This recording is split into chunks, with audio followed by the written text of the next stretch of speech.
guys, I need your help on this one. So the BMW, if you've been following the channel, you know the BMW been in my backyard.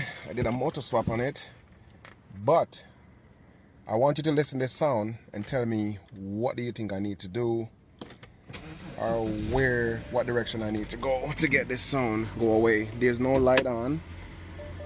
Yes, gas light is on, but that's not the problem. But check this out.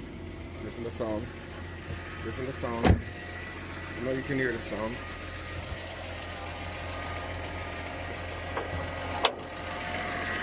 Hear that sound? Listen. You know, hear it? Well, 533 oil is in there. When I have the motor out of the car before I install it, I did check the vanos, and I did not see anything going on with the vanos. There's new solenoid inside of it,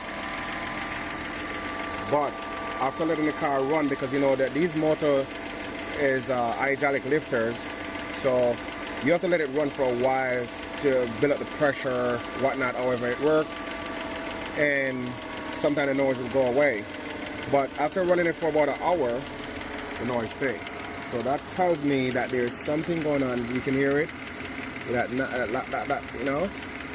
I know that these vanos can advance and whatnot with the solenoid.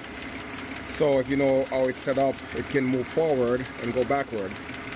So I'm not sure if one of the vanos is bad, but all I know that sound, I need your help to figure it out.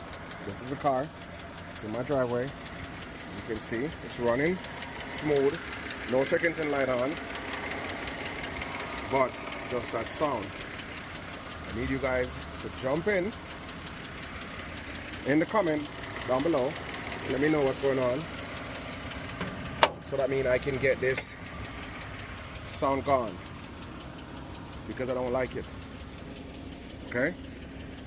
Yeah, but either way, let me know what you guys think, and let me know what direction I should go to get this bad boy quiet, like the quiet one. Anyway, thanks for watching. Leave your thoughts in the comment down below. I'll see you. Alright, cool. That's like